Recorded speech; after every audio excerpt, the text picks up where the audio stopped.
Assalamualaikum warahmatullahi wabarakatuh.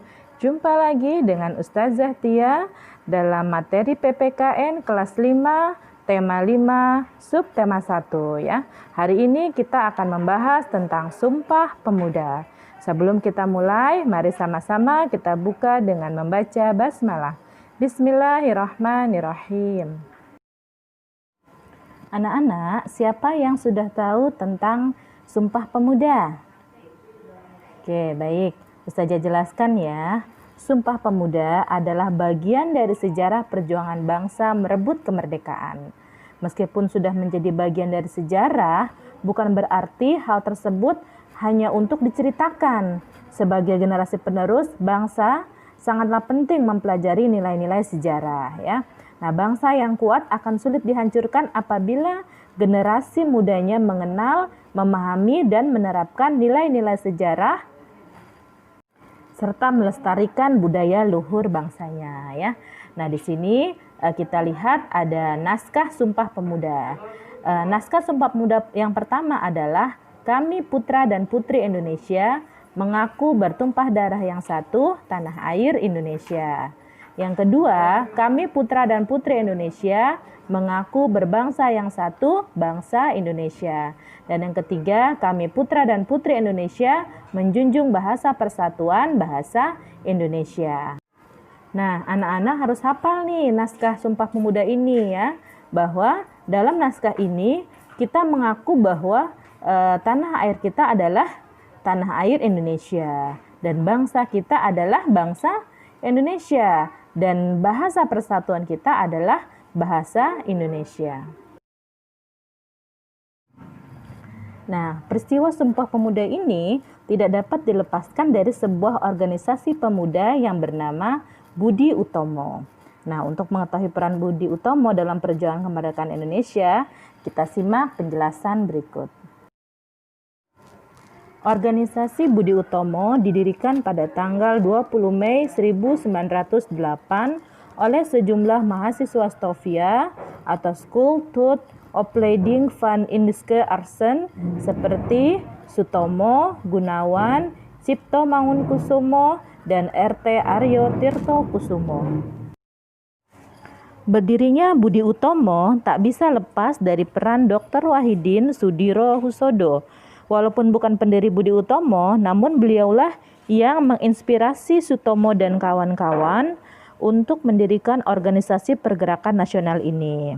Wahidin Sudirohusodo sendiri adalah seorang alumni Stovia yang sering berkeliling di kota-kota besar di Pulau Jawa untuk mengampanyekan gagasannya mengenai bantuan dana bagi pelajar-pelajar pribumi berprestasi yang tidak mampu melanjutkan sekolah.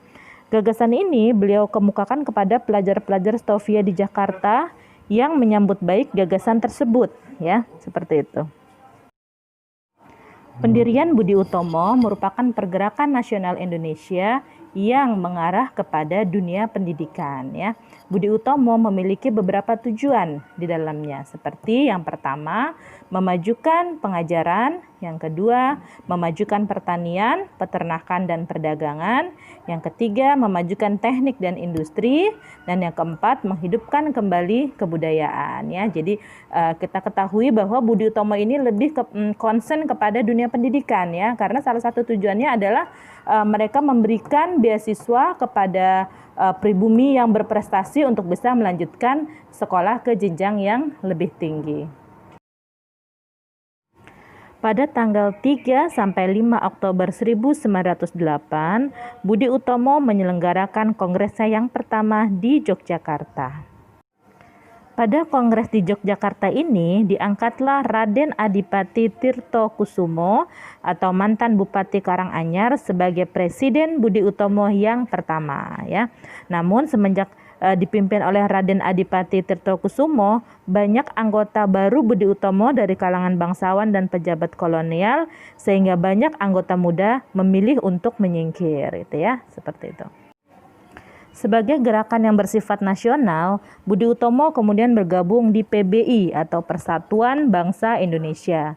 Penggabungan inilah yang nantinya membentuk sebuah organisasi baru bernama Parindra atau Partai Indonesia Raya. Budi Utomo memiliki pengaruh yang besar dalam perjuangan pergerakan nasional karena menjadi pelopor organisasi kebangsaan. Budi Utomo memiliki peran yang besar dalam membangun pergerakan nasional di Indonesia. Besarnya pengaruh Budi Utomo menjadikan tanggal 20 Mei diperingati sebagai hari lahirnya kebangkitan nasional. Nah, anak-anak, itulah penjelasan tentang Sumpah Pemuda dan asal mula berdirinya organisasi Budi Utomo ya. Nah, sekarang ini kita sudah memasuki era globalisasi, yaitu sebuah era di mana tidak ada lagi batas antar negara. Maka saat itulah terjadi perubahan sosial yang sangat besar. Namun tetap penting bagi kita untuk paham arti penting mencintai Negara Kesatuan Republik Indonesia atau NKRI. Karena kita paham salah satu wujud cinta kepada NKRI tidak hanya dengan cara membawa megapon dan teriak-teriak cinta NKRI. Jangan sampai kita menjaga NKRI hanya sebatas di mulut saja gitu ya, teriak-teriak cinta NKRI, tapi dalam sikapnya, dalam perilakunya tidak mencerminkan bahwa kita cinta kepada tanah air ini gitu ya. Mari sama-sama kita jaga keutuhan Negara Kesatuan Republik Indonesia dengan melakukan hal-hal yang positif. Dan untuk seorang pelajar, maka kita harus belajar dengan baik, tidak boleh malas, tetap semangat agar masa depan kita cerah dan bisa menjadi pemimpin-pemimpin bangsa yang jujur dan adil. Baik, itu saja penjelasan dari Ustazah Tia. Apabila ada hal-hal yang ingin ditanyakan, silahkan boleh ditanyakan di grup atau boleh japri ya. Wassalamualaikum warahmatullahi wabarakatuh.